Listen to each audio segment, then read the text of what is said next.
Welcome to A Magical Life, Health, Wealth and Weight Loss. I'm your host, Magic Barclay, lead practitioner at Holistic Natural Health Australia and #1 best-selling author. In this podcast, I aim to give you practical tips on how to accelerate and sustain your health, increase your financial, spiritual and emotional wealth, and to look at something that haunts many of us needlessly, weight loss. Now, sit back and enjoy, because it is time for you to create and truly discover a magical life. Welcome back to A Magical Life. I'm your host, Magic Barclay, and today I'm joined by Amy Novotny. Dr. Amy Novotny founded the PABR Institute with the mission to provide pain, stress and anxiety relief to those who seek a naturalistic form of treatment when other treatment methods have fallen short. Her unique approach comes from her experience treating in a variety of settings and with a wide range of patient populations over the past 13 years. Her background in orthopedics, sports, geriatrics, balance disorders, nerve injuries and most recently chronic pain, and influences from coursework at the Postural Restoration Institute gave her the foundation to develop this treatment method to address a wide variety of painful and restrictive conditions. Her methods have helped countless people reduce and eliminate pain, stress, anxiety, orthopedic surgeries, sleep issues, and the need for medications. She co-authored 2 Amazon #1 best-selling books, Don't Quit, Stories of Persistence, Courage and Faith and Success Habits of Super Achievers, which share her journey on how and why she developed the PABR Method. Dr. Amy's ability to speak French and Spanish has allowed her to communicate with and help various clients from all around the world, including France, Mexico, Central America and South America. She has a variety of interests, including running 40-plus marathons, running 10 ultra-marathons, including 2 100-milers, completing an Ironman triathlon, photographing wildlife and landscapes all over the world that has led to several of her images being chosen as photo of the day, most notably National Geographic Your Shot World Top Photo of the Day. For more on her photography portfolio, have a look at amysimpressions.com. Welcome, Dr. Amy. Thank you so much for having me, Magic. It's a pleasure to be here. It's so great to have you here. And just to give the listeners a little bit of context, we were talking off air and you had some beautiful photos of penguins behind you. You know, penguins are so unique, and I think we as humans need to take a little more from the animal world as a learning and a teaching. Why penguins? What's so attractive about them to you? Well, it started off, I wasn't really into penguins, and I was hired through this method that we'll be talking about to help a gentleman, a world-famous bird photographer, avoid a knee replacement and a rotator cuff surgery. And part of my work with him and coaching him on this process led us to go down to Antarctica, where he was having a workshop.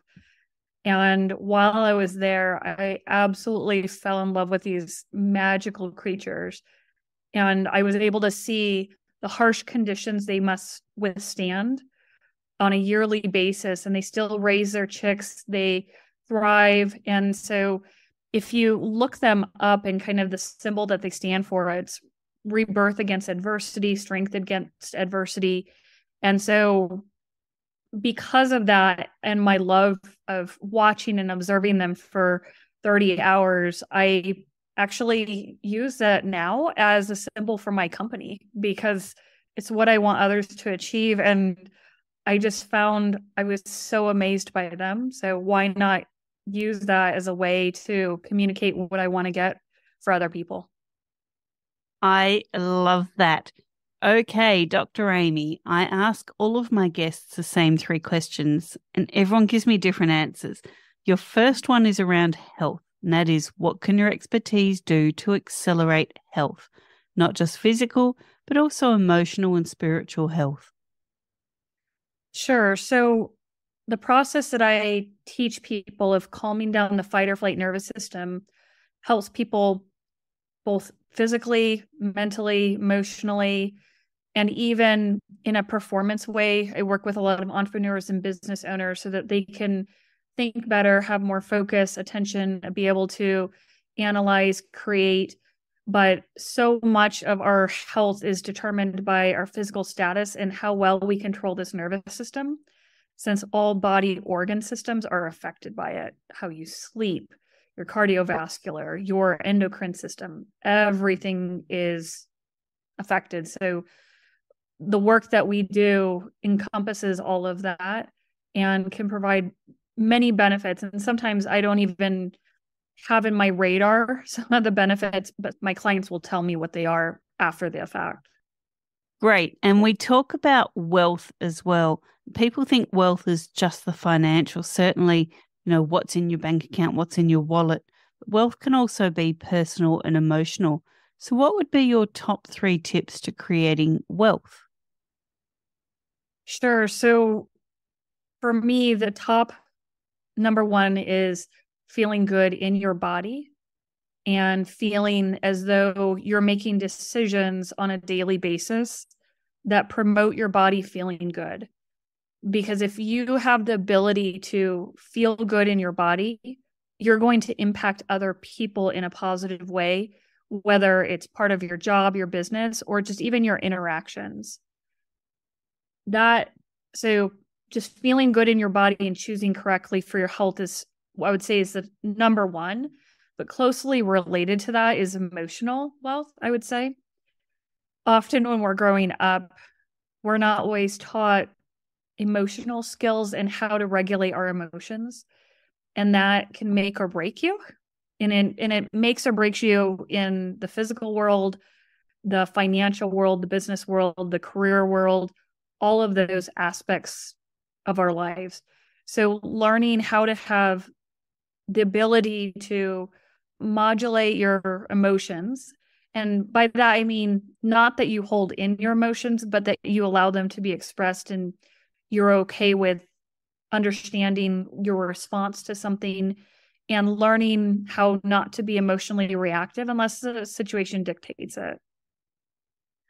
And then the other part I would say for wealth is having a good network of people around you that push you to grow, push you to think differently, challenge your limiting beliefs on a daily basis, that help you get to where you are. Maybe not necessarily holding your hands the whole way, but just being there for you and providing guidance when needed. And if you have these 3 aspects, the financial part can come. But if any of these aspects are basically not there, it's going to be harder and more of a struggle financially. And I see that often in people. And it's hard to want to work on these personal aspects if you're struggling financially, but it can make a huge difference because it impacts how you show up in the world. And our final standard question is around weight. Have you ever battled your weight? If so, how did you win that battle? And what can you offer the listeners who might be in this journey at the moment? And I just want to add in that from my own personal experience, the nervous system has such a big part to play in the weight battle. Yeah, absolutely. I have a few times in my life, I have battled my weight and not been where I wanted to be. It's usually those times were actually when I was extremely stressed out. I was in situations and in relationships where they weren't building me up, they were tearing me down. And I didn't have the strength or the courage to end the relationship or to adjust the relationship. And it led me to using food as a coping mechanism. And I was fully aware that I was doing this, completely and utterly aware, but still did it because the idea of trying to get out of that situation was too stressful for me to take on. And so I just coped through that way. So eventually, though, I realized I was jeopardizing my health. And I started working on my nervous system. At that time, I hadn't developed this technique fully yet. And so I didn't have all the tools at that time to go through it, but I did recognize that my eating habits were as a coping mechanism for stress. So I worked on the ways that I knew how at that time to help with stress. And that was good. And it was able to get me out of that situation. But I do tell people, like you just mentioned, the nervous system is very, very related on many levels. It is. And let's delve into the nervous system a little bit more now. What is the PABR method, and what do you really want people to know about the nervous system? I know, we live in a society worldwide where fear seems to be the currency. What does that do to the body, and what can we do about it? Sure. So the PABR method, it stands for pain, awareness, breathing, relief. So what we're doing is working to get you from whatever pain you're having. It doesn't have to be physical pain. It's some of the people I work with, it's trauma, anxiety, stress. We're getting you to relief by working on awareness through your nervous system, and breathing mechanics changes. So it's not breath work that a lot of people are used to doing or hearing about, but it's how do we change the mechanics of your breathing so it's not in a fight or flight pattern. Because if you do breath work in a fight or flight pattern, then you're further reinforcing that nervous system state.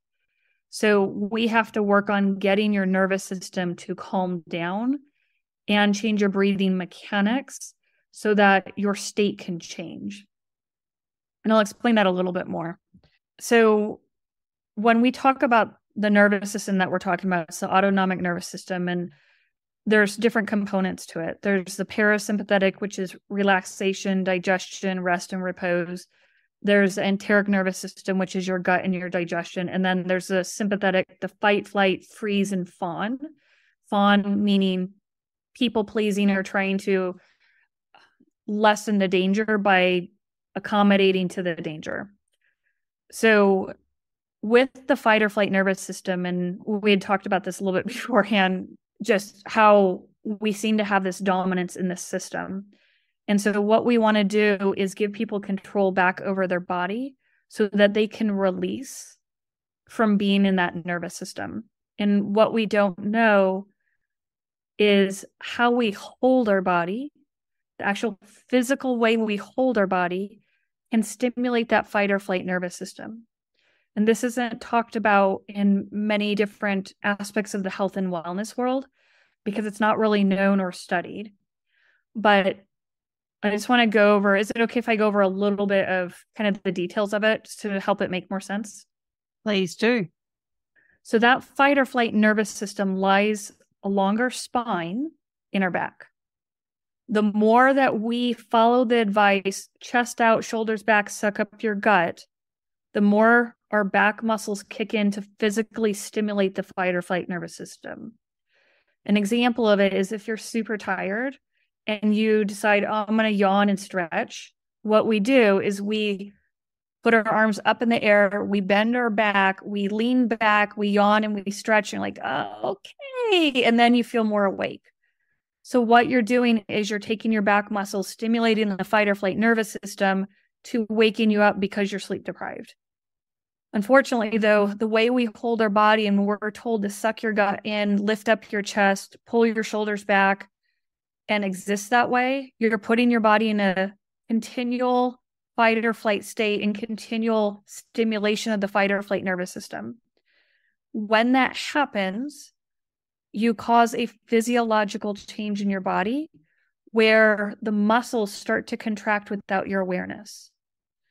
When they start to contract without your awareness, they often start to move bones and joints out of a position that would be considered neutral. Over time, if you don't release this on a daily basis, your body starts to change position.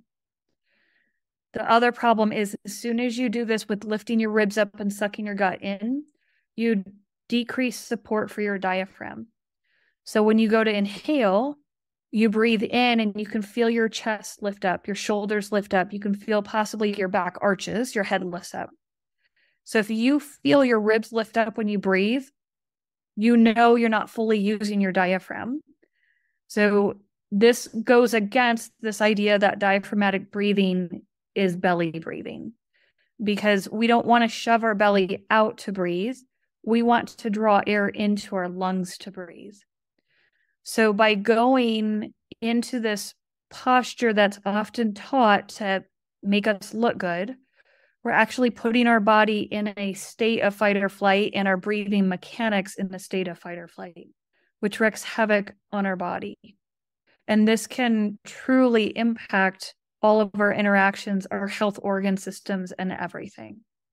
So when people aren't breathing well, or, when they're doing that very shallow, nervous breathing, and their nervous system is kind of going into that you're going to die thinking mode, what can people do about that? Like, how can they start to turn that around for themselves? Right. So I'll just be plain and blunt. It is a process. It's not something where you're going to snap your fingers. I mean, sometimes it takes me working with clients for weeks to get them out of this habit. But some simple things that we can start to do is when you're sitting in a chair, sit all the way back in the chair. Let your low back be supported. Stop sitting at the edge of the chair. Stop arching your back. Let your back round out and allow yourself to feel supported by the chair. Also, along with that, you want to feel your feet on the ground. And then if you look at the height of your knees in comparison to the hip crease in the front of your hip, the height of your knees should be at that level or slightly higher. And what that does is it starts to get your body into a relaxation position, so that when the next thing you do is stop sucking your gut in, so that when you blow out, your belly starts to relax out, you start to feel your body calm down. And you can have a huge impact just by doing that little step, just so you can start to feel what it feels like for your body to relax and to calm down. The problem is that's only step one, because you're learning to relax, but you don't know yet how to stabilize there. So it's great to feel relaxed and to feel your body let go. But the problem is we need to be able to keep it in that position and learn how to stabilize in that position, which is part of the process that can take people weeks to get. So many people think the nervous system works in isolation, and to some extent it's one of the main systems of the body and pulls a lot of strings. How can you explain to people that maybe haven't studied all the systems of the body, so the everyday person, how can you explain to them the interactions between the nervous system and many of the other main body systems? Sure. So there's several different types of nervous systems. There's nerves that go throughout our body that make our muscles work, where if I lift up a bucket of water, I can feel my bicep muscle in the front of my upper arm work, and I can turn it off, and that's voluntary. The nervous system that we've been talking about today it's called your autonomic nervous system. It runs a lot of organs without our having to do it. So you don't have to say, heart, please beat. It's this nervous system that just does it for us to allow us to exist and survive. It tells the stomach to work. It tells all the variety of organs that the muscles need to contract. And because it does that, it can have an influence on these other body parts. For instance, the adrenal glands, which sit on top of your kidneys, they release various hormones, stress hormones. And so if this nervous system, this fight or flight nervous system is stimulated, it tells the adrenal glands, hey, guess what? You need to release this hormone called cortisol or even adrenaline to kick in. And to cause a different effect on the body. And so when that happens, then that impacts your heart. It impacts your breathing. It impacts how your muscles work. So there's this cascade effect, all because a nervous system perceives a stress or a danger. It also impacts your sleep. So many people who have a lot of stress feel like their mind is racing and they can't let go.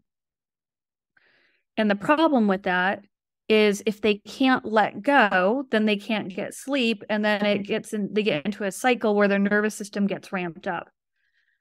We know, though, that we have sleep cycles of about 90 minutes. Before midnight, there's a predominance of deep sleep.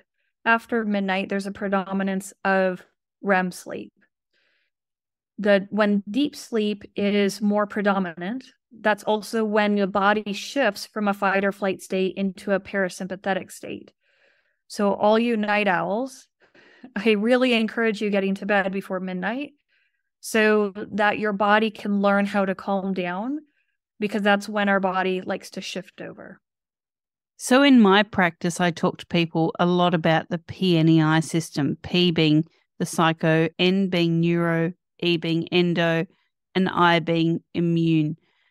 The nervous system is so entrenched in responding in a way to keep us safe to what we're thinking and feeling, to what our hormonal system is doing, and ultimately sends messages to the immune system to create a response.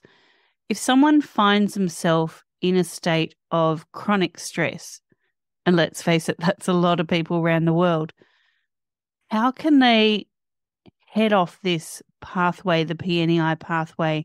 What are some easy techniques to stop the nervous system response? Right. So what I described earlier with kind of how you're positioning your body is definitely part of it, because that actually impacts your digestive tract. So we know that a significant majority of the immune system actually lies in the digestive tract.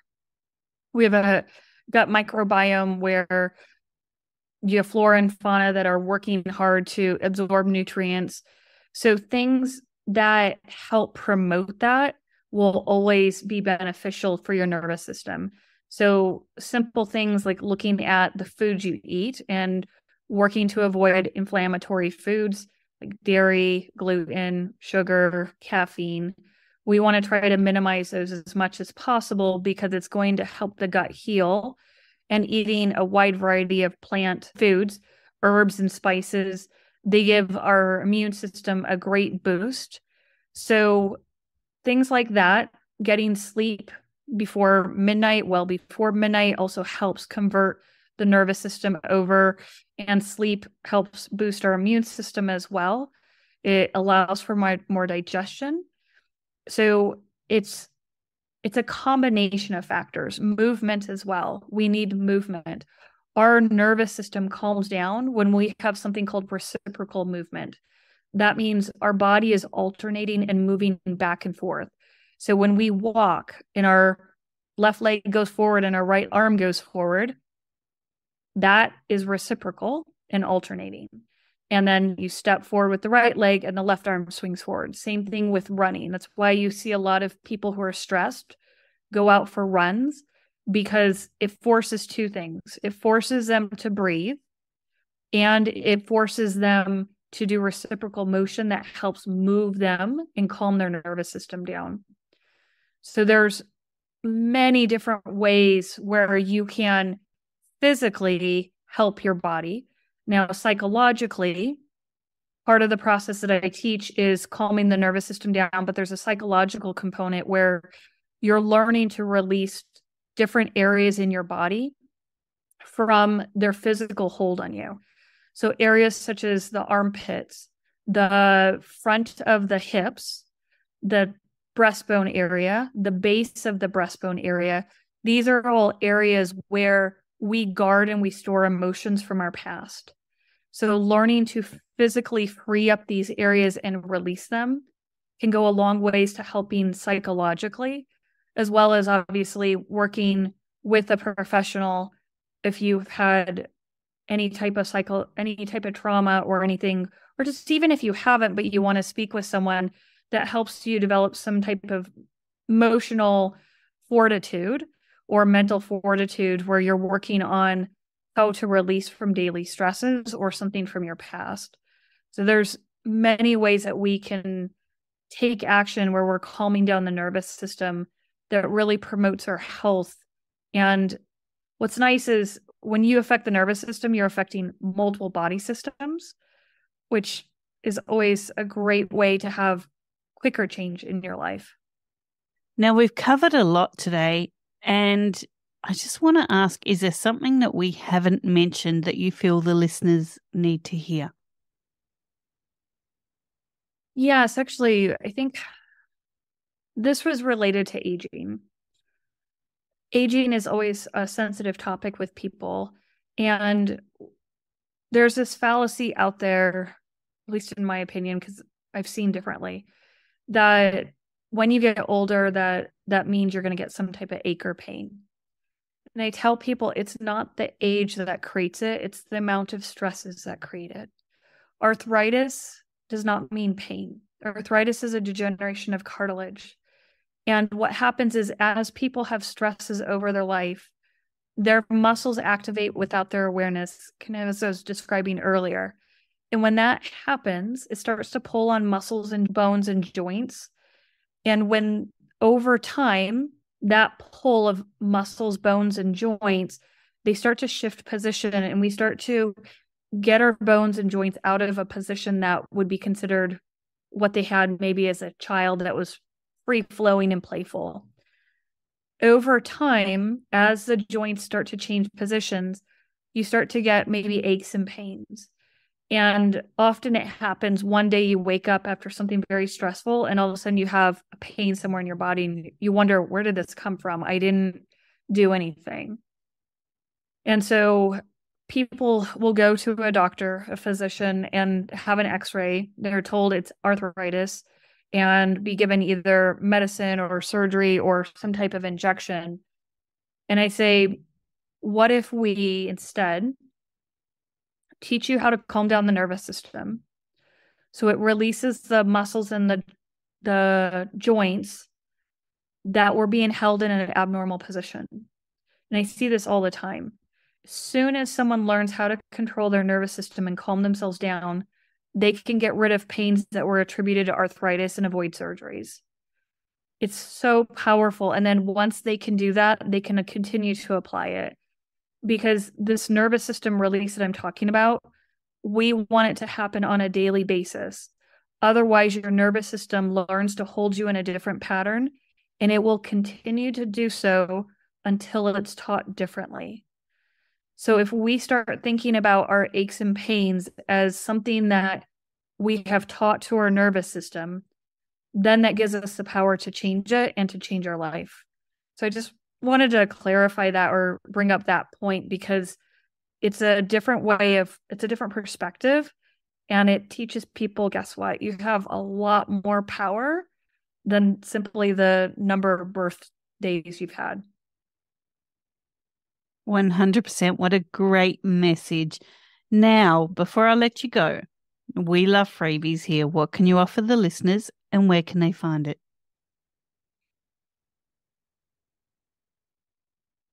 Or what they can do is on my website, I have a guide that they can download. You do sign up for my email list, and the email list gives you tons and tons of tips. And so, but the guide, it will get you started on this process and give you like an actual worksheet that you can go through to start practicing this. I highly recommend that. And it starts you on looking at how to sit and change the way you're sitting and some of the breathing mechanics changes. And then if you continue on the email list, there's a lot of tips about various body pains and aches. And the best place to do all that is on the website. It's PABR Institute.com. So Pain Awareness Breathing Relief Institute.com. Wonderful. Now, people can find you also on Facebook at Dr. Amy Novotny. You're on LinkedIn, Instagram, and Twitter, YouTube, you're everywhere. So people, just get in touch with Dr. Amy. She has so much to offer you. And, one of the most marvelous systems of the body is our nervous system. So I think it's time for us all to cherish and love that system for everything it does to keep us going. Yes, absolutely. Thank you so much for this opportunity to share. And I'm always happy to talk with people and just really get them thinking differently about their health and how they perceive it and how they have control over it. And thank you so much for joining us. This has been such an enlightening conversation. I really do appreciate it. And listeners, thank you for your time. Go forth and create your magical life. Thanks for listening today. Please subscribe to hear future episodes, leave a review, and share this podcast. Drop us a line at A Magical Life Podcast on Facebook and let me know what you would like to know more about. You can find us on Instagram at Holistic Natural Health, that's holistic with a W, or at www.holisticnaturalhealth.com.au. That's where you'll access all sorts of articles, freebies, and more.